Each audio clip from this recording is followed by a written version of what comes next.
கெடா மாநில மஇகவின் 79வது பேராளர் கூட்டத்தில் பெரிக்காத்தானில் மஇக இணைய வேண்டும் என தீர்மானம் நிறைவேற்றப்பட்டுள்ளது. மஇக தலைவர் தான்ஸ்ரீ எஸ். விக்னேஸ்வரனும் கட்சியின் மத்திய செயற்குழு உறுப்பினர்களும் பெரிக்காத்தான் நேஷனலில் இணைய வேண்டும் என்று கெடா மாநில மஇகவினர் விரும்புவதாக பகிரங்கமாக அறிவிக்கப்பட்டது. மஇக மத்திய செயற்குழுவின் முக்கிய உறுப்பினர்களும் பங்கேற்ற இக்கூட்டத்தில் இத்தீர்மானத்தை முன்வைப்பதால் இதர மாநில மஇகவினரும் பெரிக்காத்தானுடன் இணைவது குறித்த அறிவிப்பை வெளியிடுவார்கள் என்று தாம் நம்புவதாக கெடா மாநில மஇக தலைவர் சுரேஷ் தெரிவித்திருந்தார்.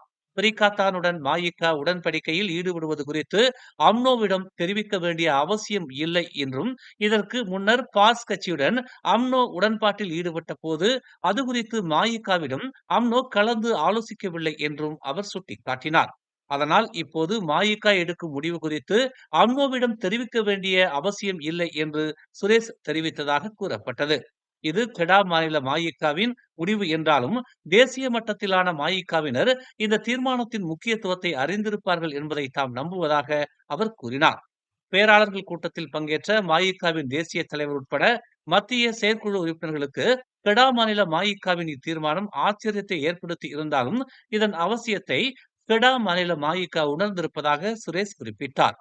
கெடா மாநில இந்தியர்கள் பெரும்பாலானோர் மஇக மீது நம்பிக்கை வைத்திருப்பதாக கூறிய அவர், கடந்த பொதுத் தேர்தலில் பக்காத்தான் ஹராப்பானுக்கு ஆதரவு வழங்கியதில் தாங்கள் ஏமாற்றப்பட்டிருப்பதை அவர்கள் உணர்ந்திருக்கின்றனர் என்று கூறினார்.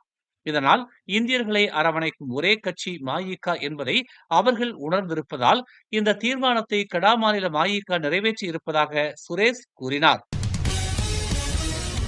பெரிக்காத்தான் நேஷனலுடன் இணைந்து பணியாற்றுவது என்ற கெடா மாநில மஇகவின் தீர்மானம் தேசிய முன்னணியின் அரசியலை வலுப்படுத்தும் போராட்டத்தில் தேசிய முன்னணியுடன் சேர்ந்து இனியும் அது ஈடுபடப் போவதில்லை என்ற சமிக்ஞையை வெளிப்படுத்துவதாக அம்னோ கருதுகிறது.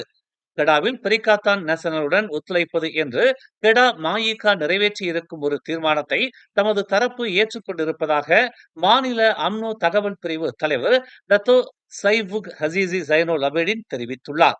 மாநில அரசியலில் ஏற்படும் எத்தகைய மாற்றங்களினாலும் கெடா மாநில தேசிய முன்னணி ஒருபோதும் அஞ்சவில்லை என்று குறிப்பிட்ட அவர், தேசிய முன்னணியின் உறுப்பு கட்சிகள் உடனான பிரிவும் அப்படித்தான் என்று கூறினார். கெடா மாநில தேசிய முன்னணி உறுதியாக நிற்கவும் முன்னேறவும் மக்களின் அதிகாரத்தை பெற முடியும் என்பதை வரலாறு நிரூபித்திருக்கிறது என்று அவர் தெரிவித்தார். தங்களின் முதுகை திருப்பிக் கொள்வோரின் உதவி இல்லாமலேயே தேசிய முன்னணியினால் சுய காலில் நிற்க முடியும் என்று அவர் கூறினார். தனது சொந்த அரசியல் விருப்பத்தை தேர்வு செய்ய கெடா மஇகவுக்கு சுதந்திரம் இருக்கிறது. இருப்பினும் தேசிய முன்னணியில் இருந்து வெளியேற கதவை திறந்த பின்னர், அதாவது வெளியேறி எதிராளிக்கு ஆதரவாக கையை உயர்த்திவிட்டு ஒரு நாள் திரும்பி வந்து தேசிய முன்னணியிடம் இடம், தொகுதிகள் அல்லது சலுகைகளை கோர வேண்டாம் என்பதை அனைவருக்கும் தெளிவாக கூற விரும்புகிறோம் என்று அவர் கூறினார். விசுவாசம் என்பது தேர்தல் காலத்தில் அடகு வைத்துவிட்டு அவசர சூழ்நிலை ஏற்படும் போது மீட்டுக் கொள்ளக்கூடிய ஒரு விளையாட்டு பொம்மை அல்ல என்று நேற்று சனிக்கிழமை வெளியிட்ட ஒரு அறிக்கையில் சைவுக் ஹசீசி தெரிவித்தார். தங்களின் சொந்த விருப்பத்தை தெரிவித்தவர்களிடம் தமது கட்சி மன்றாடாது, சமரசம் செய்யாது, ஆதரவுக்காக கெஞ்சாது என்றும் சைவுக் ஹசீசி தீர்க்கமாக தெரிவித்தார். எதிர்வரும் பொது தேர்தலில் தொகுதிகளை அதிகரித்துக் கொள்வதற்காக தனது சிறந்த அரசியல் எதிர்காலத்தை கெடா மாநில மஇக தேர்வு செய்திருப்பதாக தாம் நம்புவதாகவும் அவர் கூறினார். கெடா மாநில தேசிய முன்னணி தனது பயணத்தை தொடரும் என்றும், தனது பலத்தை சொந்தமாக உருவாக்கிக் கொள்ளும் என்றும், மக்களின் நம்பிக்கை நிச்சயமாக நிறைவேற்றப்படுவதையும் உறுதிப்படுத்தும் என்றும் அவர் கூறினார்.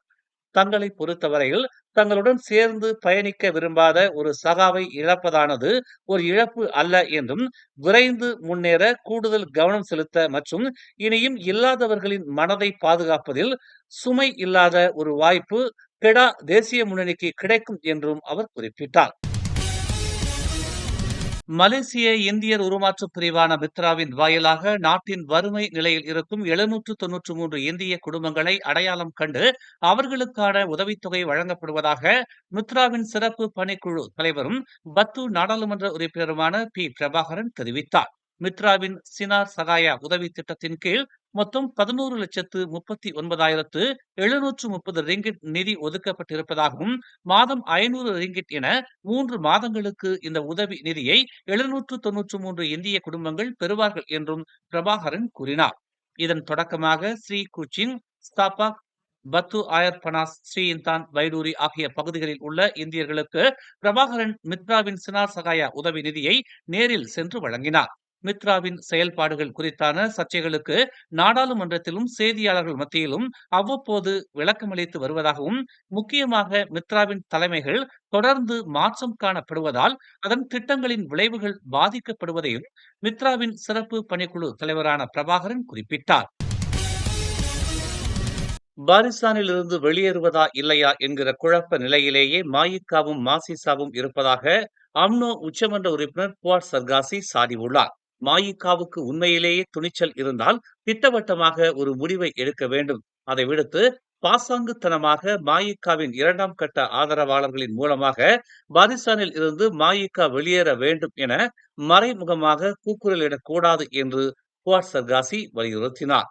உண்மையிலேயே பாரிஸ்தானிலிருந்து மாயிக்கா ஒதுக்கப்படுகிறதா எனும் கேள்விக்கு தாம் இல்லை என்றே பதிலளிப்பேன் என அவர் தெரிவித்தார்.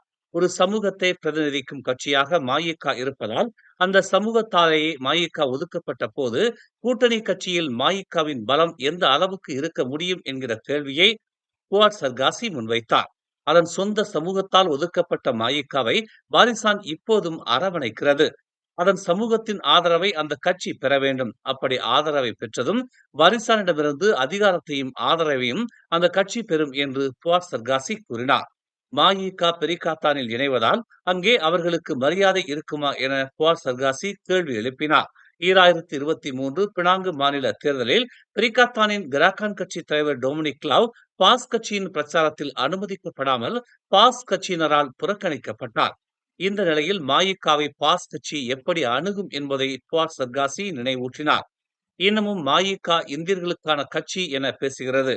மாயிகாவின் ஒரே நாடாளுமன்ற உறுப்பினராக தாப்பா நாடாளுமன்றத்தின் சரவணன் இருக்கிறார். அவர் வெளிப்படையாக சொல்வாரா தாப்பாவில் அவரை வெற்றி பெற செய்தது இந்தியர்கள் என்று? முடியாது.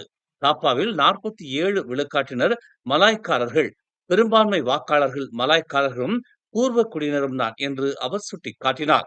இந்தியர்கள் பெரும்பாலானோர் பாரிஸ்தானுக்கு எதிராக இருந்த போது தாப்பாவில் சரவணன் வெற்றி பெற்றார். அதற்கு காரணம் மலாய்க்காரர்கள் என்பதை சரவணனும் அறிவார். ஆனால் மாயிகாவின் தலைவர் விக்னேஸ்வரன் சுங்கைசிப்பேட்டில் தோல்வி அடைந்தார். அங்கே மலாய்க்காரர்களின் வாக்கு 37 விழுக்காடு மட்டுமே என்பதை புவாட் சர்காசி சுட்டிக்காட்டினார். மாயிகா மீண்டும் வலுவடைய வேண்டும் என்கிற ஆசை அம்னோவுக்கும் உள்ளது. தமக்கும் தனிப்பட்ட முறையில் அரசியல் நிலைப்பாட்டில் மாயிகாவினருக்கு முன்னுரிமை அளிக்க வேண்டும் என்கிற ஆசை இருக்கிறது. ஆனால் சொந்த சமூகத்தின் ஆதரவை இழந்த ஒரு கட்சிக்கு எவ்வளவு ஆதரவை வழங்க வேண்டுமோ அதற்கும் மேலாக பாரிஸ்தான் மாயிகாவுக்கு ஆதரவளித்து வருகிறது என்று புவாட் சர்காசி கூறினார். மேலும் செய்திகளை தெரிந்து கொள்ள தமிழ் மலர் நாளிதழை பாருங்கள். உடனுக்குடன் செய்திகளை தெரிந்து கொள்ள தமிழ் மலர் இணையதளம், தமிழ் மலர் செயலி மற்றும் மலர் டிவி யூடியூப் சேனலை வலம் வாருங்கள். எங்களோடு இணைந்திருக்க மலர் டிவியை பதிவு செய்து கொள்ளுங்கள். உறவுகள் மகிழ்ந்திட விருப்பம் மற்றும் பகிர்வு சேவையை சொடுக்கிடுங்கள்.